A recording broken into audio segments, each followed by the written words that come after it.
Steve and Jill here. Hi. Welcome to the Land Academy Show, entertaining land investment talk. I'm Stephen Jack Butala.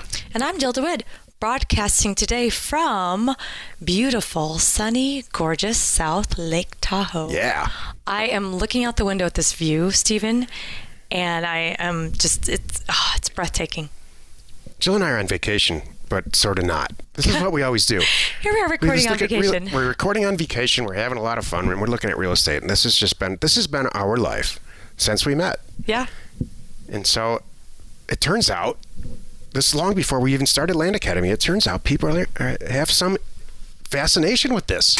What, real estate? Just with our silly little, the way we do stuff. Oh. It still just cracks me up. This is true. Lake Tahoe and Nevada has a 0% income tax. You don't file I don't know if you do file a tax return here or not. California's is 13%. So if you make $1 million in real estate, you pay $130,000 in income taxes. In income tax in California, and you pay exactly zero in Nevada. Right. Nevada's actual real estate property tax rate is literally higher than California's. Properties cost so much less that it ends up being, from a money standpoint, way less. Mm-hmm. So that's why we're here. Yes. Plus, we're not suffering from lack of fun. Exactly. Before we get into the topic, today's topic is accumulating equity in real estate wholesaling. Wow. Could that be any more generic? Oh my goodness! Exactly. I'm sure we have a lot of listeners that sought that out. I promise you, we will make this fun. Okay. I promise. You promise me? Yep. Okay. Thank you. I promise. The 3 or 4 people that are listening to this. Oh, good. Before we get into the topic, let's take a question posted by one of our members on the landacademy.com online community. It's free. Okay. Andrew asks, I'm having trouble targeting an area by APNs for my next mailer that I entered into CoreLogic with RealQuest Pro, which we provide. I was wondering if someone else had experience sending mailers out by APN. How successful and resourceful is it? What is the next best option? Can I explain an APN? Yeah, assessor parcel number. So what he's doing is probably taking one of the suggestions that I've been making over the years, and actually in the education material that we provide, and looking at APNs, assessor parcel numbers, and doing a micro mailer. Go ahead. And one of the she raised her hand just like we're in class. I did. One of the things, an APN, every property has an APN, an assessor's parcel number. That's how it's tracked. It's for taxes and everything. Now, not every property has an address. That's why this is important. So a lot of the properties that we deal with, we wholesale the rural vacant land, they don't have an address. There's no mailbox. There's no doormat. There's no front door. There's no way to have a package delivered. You can't. Wouldn't that be funny? It's a unique identifier. Could you imagine? Yeah. That actually would be kind of funny. I'm going to order Amazon. I'm going to see if I could order an Amazon package, and since there's no street address, prop an APN in there and see if they could find it. Those poor people. It would be. Every time I see Amazon delivery people, I'm like, man, I want to give them a thing of water or something and say, you know what? Sometimes. You are overworked. Yeah. Wouldn't you just sit there and say, this is endless. When does this end? When do people stop ordering stuff? When can I just take a break? Yes. To all you delivery people out there, my hat's off to you. Yes, but I wanted to just explain, and so I'm thinking I'm thinking Andrew might be trying to do a strategy like, we know when you get into this and you really start studying a county and studying an area, a certain APN scheme is tied to a certain subdivision. That's correct, Jill. Or tied to an area over here that the values are traditionally higher, whatever you're searching for. So that's probably what Andrew's trying to do, is just kind of really hit those properties based on the APN scheme, which is so pro-level stuff. This is a good question for the show. Jump on the Jack and Steven bandwagon here, but when you get into this and you start thinking like this, Andrew, it's awesome. Yeah, you're accumulating equity for sure. Exactly. So what he's trying to do is accurately price a real estate mailer. If you listen to the show at all, or if you're actually a Land Academy member, you know that pricing is something that is imperative. Mm-hmm. And so you live and die by how you price your offer campaign. Mm-hmm. And so if you can fill up a data set with very like-kind properties, houses or land, that are close together, which usually means consecutive APNs, you can really price it. For instance, on land, you could price it at X per acre, let's say $850 an acre or some number like that, for APN scheme 103 through 107, because it's all kind of mapped out in the same area and priced the same. So you're going to get a much higher yield on a mailer campaign where you really think about it like Andrew's doing here. I love it. So yes, I have used APNs, an APN scheme for mailers, but be careful. So there's a lot of other factors to scrub out while you're doing that. You don't want to, I see a lot of new people specifically missing a lot of opportunity because they're too hyper-focused on, they take a rifle approach, not a shotgun approach. And I think the shotgun approach, you need to do a balance, you know? I like this. I think this is a targeted approach versus zip code. If you're just, that's the beauty of what... That's too far toward shotgun, yeah. Thank you. What Andrew's doing here. Thank you for not just going, I'm going to hit the zip code. Because then the risk, what am I trying to say? You could be sending out mailers to the wrong people because you really can't accurately price a whole zip code the same way. Right. But what you're doing, Andrew, and hitting the APN scheme and really getting into it is awesome. And I think you're on, I'd say don't stop, keep going. We just looked at, Jill and I just passed through an area in Nevada called Gardnerville, which is just east of, it's all packed with ranches and subdivisions. It's kind of cool. It's a real estate person's dream. And I just, before the show, East of where we are in Tahoe. Yeah, we're in Lake Tahoe. So, yeah, east of Lake Tahoe. Thank you. And Jill was doing a Facebook Live thing, so I had 20 or 30 minutes to kill, and I priced out all the ranches that are on the MLS on my phone. And it's crazy. How the variance is, because there's really good water here, so there's all kinds of stuff being grown and ranched. And it's a great place to send a mailer. Because I've seen property anywhere from $10,000 an acre, all the way down to vacant land. It looks like most of it's got water on it. You have to confirm that before you buy it, but down to less than $1,000 an acre.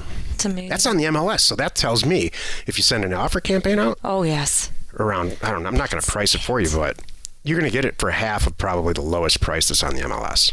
That's the point here. That's why we're doing this. It's not MLS pricing ever. Right, that's right. That's the not the goal, man. Top of the MLS pricing is retail, not on sale.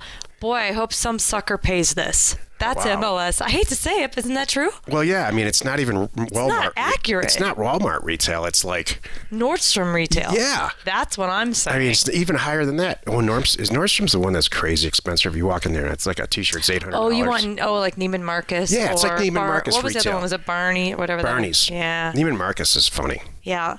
Like sweatshirts. I'm not spending $1,000 for a T-shirt. I'm sorry. And that's what's listed in the MLS, and that's where everybody buys stuff. And that's probably why you're listening to this, to not be a sucker, as Jill says. Thank you. Don't be a sucker, please. Today's topic: accumulating equity in real estate wholesaling. This is the meat of the show. So, as promised, I'm going to keep this not boring. You sure? Yeah, okay, good. I'm absolutely sure. Well, I have some questions. May I ask a question Sure. first of all? Sure. This is all a good way right. to do So, equity. Accumulating equity in your real estate wholesaling. It's kind of a generic topic, and I think, which is great. I can ask you all kinds of questions, and I can't be wrong. So there you go. So, are you talking short-term equity, long-term equity, my whole business equity? What should I be thinking about? Let's Jack? super quickly Steven? define equity the way an accountant would. Assets, the stuff you own, like your house, minus liabilities, the money that you owe on the house, equals equity. You may have equity in the form of cash in a safe or in a bank account or value in a piece of real estate that's not necessarily cash, which means you own a property, let's say, just simplify it, with no debt on it. So there's value in that. It's not cash in the bank yet, but it's got some equity. That's what I'm talking about, accumulating equity in real estate. Here's how you do it. You buy a piece of property, or here's how we do it correctly. And we've done it spent a lot of time doing it incorrectly, so I feel qualified to say this. Buy a piece of property. Buy a nice looking ranch in Gardnerville, Nevada for $100,000 from somebody who just doesn't want it anymore. Not from somebody on the MLS or Neiman Marcus. For $100,000, when you know darn well it's worth $350. Right. It's probably worth $600, but you're going to sell it for $350 because that's how you roll. and you're going to move right on to the next deal. That's accumulating equity in real estate wholesaling. You buy for ranch for $100,000. It's worth $350,000. I mean, it's worth $700,000. You sell it for $350,000 because you're that kind of person. You don't maximize value at every single real estate deal the way a real estate agent does. Right. You don't try to get top dollar for real estate. You want to move it, move it, move it. Yeah, your heart's, that saying we haven't brought up in a while, but we all know the saying, you're either going to win emotionally or financially. You're not going to get both. What we're doing here is nothing emotional. It's only financial. And you have to, I love the way you explain that, Stephen, where you have to see it as a line item on a spreadsheet, and that's it.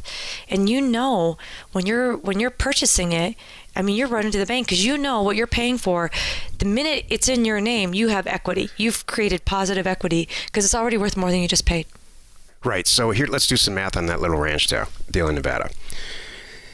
You buy it for $100,000. You borrow money from yourself or from your wife or from somewhere. You get $100,000.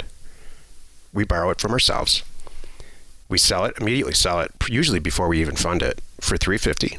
We know it's worth $700,000 or $600,000 or $500,000. And we go to the closing and we get $350,000. We put the $100,000 back because you never want to expense equity. Right. That's a little advanced, but don't worry about it. Now you have $250,000 to play with. You can do it 2 more times now. Right. And at the end of that, so you go buy 2 more probably on the same mailer, 2 more $100,000 ranches. You sell them both for $300,000. Let's just round it off. And now you're no longer paying yourself back. The thing's just funding itself. And now you got $500,000 in the bank. What if I can't double my money, Stephen? What if I can buy a $100,000 ranch and I can only make $50,000 on it? It's worth $250,000. I got someone that'll do that.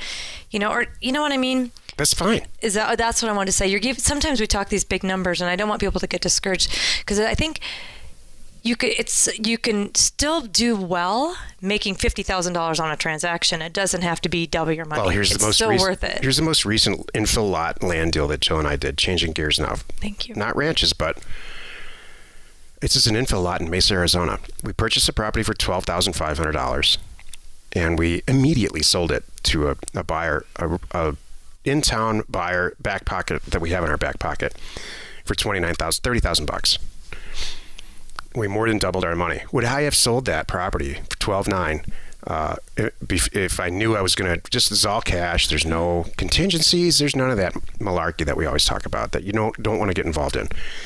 Would I have sold that property for $22,000? Heck yes. Mm-hmm. Would I have sold it for $20,000? Yeah. Thank you. These are all good. These are all good numbers and all good returns. And so I want people to just be realistic, especially when you're starting out. And I know this week is not about people starting out, but I see this week and your real estate investment career here as your numbers are going to really start to change depending on your property types, and you're not always going to double your money. For example, that there's a guy in our building that I mentored, so funny, very casually, kind of pointed the guy in the right direction. This is a perfect example because you need to do the numbers on this deal, this guy's deal. Yes, it was office building. This guy just came up to introduce himself one day. Agent. Really, he is. He's a real estate broker, and he's like, "What do you guys do?" He's just kind of saying hi.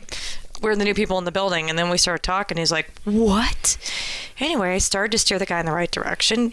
Got him some access. He had temporary access into RealQuest Pro. Not from us. Through a family member. He's not even a member. But what's funny is it got shut down. So he's going to be with. He's like, really? Yeah, he's waiting for House Academy. He's like, I want to do your House Academy. I'm like, all right, hold on.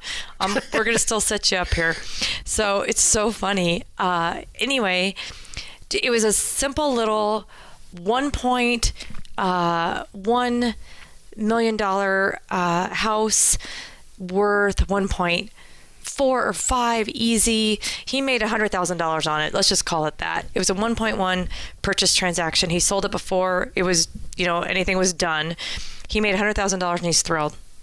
Yeah, that's a perfect example of not even coming close to doubling your money, but that's cash money. Exactly. That's more than most people. That's more than 95% of the people in this country make a year in salary. And that was his net. That's like done. Yeah. Aside from all the other costs, everything. So, yep. Okay, so what's the big point here? Here, the name of the show is accumulating equity in real estate wholesaling. So what's the deal? What you cannot accumulate equity. This is the meat of the show. So please, this is where you. Take if notes. you listen to our malarkey this far, just remember this sentence. If you are going to maximize revenue on each deal, like every single real estate agent on the planet says, oh, no, I can get more money out of that for you, you are not going to accumulate equity. Right. It takes too long and it's too much work. The best way to accumulate equity is to buy a property for less than it's worth immediately. You immediately walk right into an equity position. That's the technical term, air quotes, equity position. And then you do it again, and you do it again, and you do it again. You don't wait a year to get the most you possibly can. Right. And then there's mortgages, and there's just so much possibility for failure. Here's another way to not accumulate equity. And this is what everybody thinks how you're going to accumulate equity. I buy an apartment building, or I buy a house, I rent it out. I rent out all to the renters. I raise their rent, and I wait. I wait for inflation to go up 3% a year. And 10 years later, this building's going to be worth, and you know what? That's all correct. But you know how many properties you could have flipped in 10 years? Hopefully. My way or our way? It's not foolproof. Yeah, and all kinds of stuff can happen. Things can happen. Didn't we just talk to a guy that everybody's making interest rate guesses about how things are going to start changing? There's so many factors you can't control.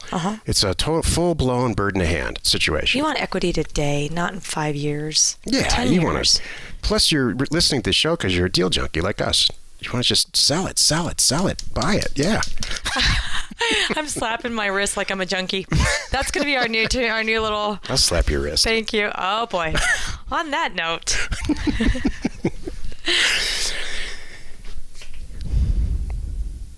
Well, you've done it again. You've wasted another, I don't know how many lost minutes. my place. Listening to the Land Academy show. Join us tomorrow for another interesting episode where we discuss planning for retirement and working the numbers backward. And this week, the theme this week is your real estate investment career. So it's all centered around doing these deals. And we answer your questions, should you have one, posted on our online community. It's you can find it off landacademy.com or go straight there. It's landinvestors.com, and it is free. You are not alone in your real estate ambition. I think we made our point. Well, I got to tell you, I see why you lost your place because it's very distracting where we are. We're It's sitting so right darn at beautiful. Lake Tahoe here. I'm staring at a couple of Sea-Doos out there whipping it up, which we're going to do in about an hour. As soon as we're done recording. And then I just watched it looks like the midnight roll in, a good 40, 45 foot. It went to the left there. Center console just rolled by me too. We have some friends who have center console yachts. Technically, that's what they are. I think I just saw one. I can't wait to get out on this lake. Share the fun by subscribing on iTunes or wherever you are listening. And while you're at it, please rate us there. We are Steve and Jill. Information and inspiration to buy undervalued property.